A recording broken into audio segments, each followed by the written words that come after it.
iPhone 16 isn't selling as well as Apple may have hoped. It's not me saying this, but it's a headline from CNN confirming that iPhone 16 sales are up to 27% less as compared to iPhone 15.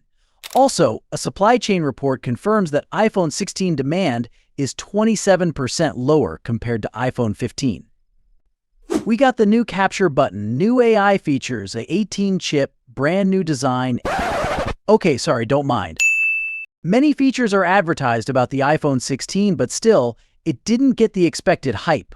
Why?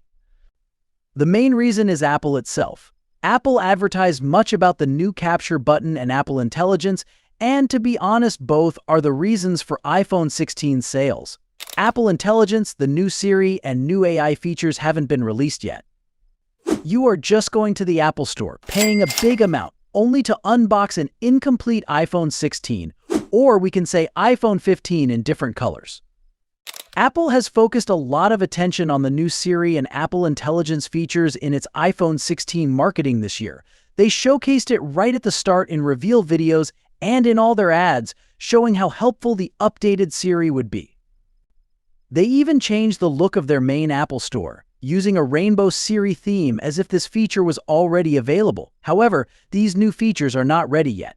When they do come out, they will only be in beta form, meaning they won't be fully finished. Siri's big new features, which were promoted as a main selling point for the iPhone 16, won't be available until next month, and even then, only a few will be released. Features like creating custom emojis with Gen-emoji using ChatGPT directly in Siri, and the smarter Siri system that learns from personal use still have no set launch date. Apple has only promised to roll out a small part of these updates in October, and only in the US, so it might be a while before people in other countries get them, and we might not see all the promised features until the iPhone 17 comes out next year. As more iPhone 16 users start getting their hands on the device, many might feel disappointed by the delays in these features.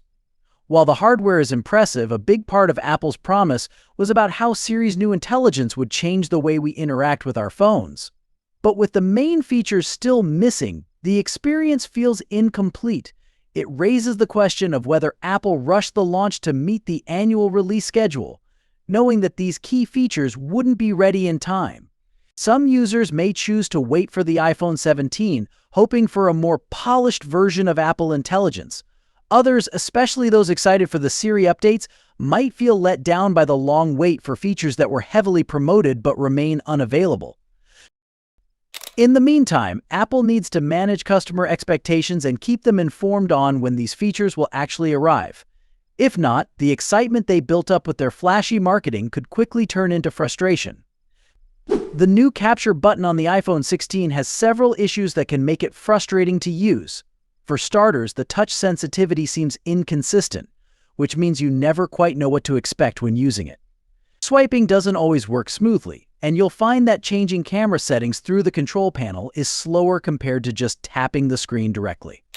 On top of that, the capture button is positioned in an awkward spot, making it uncomfortable for your index finger to naturally rest on it. You might find yourself constantly having to remind yourself that it's even there, which breaks the flow of using the camera. The button feels more like an obstacle than a helpful feature, adding unnecessary steps to a process that used to be more intuitive. Oddly enough, the new camera control feature doesn't actually add any unique functions. It just complicates accessing the same settings. The one new feature Apple did promote, the ability to lock focus and exposure by tapping and holding, hasn't even been rolled out yet. It's expected to arrive in a software update later in the year. As it stands, camera control feels incomplete, as though Apple rushed it out before fully refining the experience, which seems to be a recurring theme with the iPhone 16. If you're someone who relies on your phone for quick, effortless photos, the new capture button will likely feel like a disappointment. It's clear that Apple still has some work to do to get the iPhone 16's camera system where it needs to be. Until then, this feature might just be one that most users overlook, waiting for a better solution in future software patches or even the next iPhone model.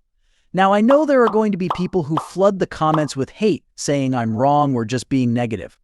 But this is my honest opinion based on what we've seen so far. The fact is, these issues exist, and if you set aside your love for Apple for just a moment and really look at the phone objectively, you'll see the problems too. It's not about criticizing the iPhone for the sake of it, it's about being real. Apple makes great products, but the iPhone 16 definitely has its flaws, and pretending they don't exist won't make them disappear.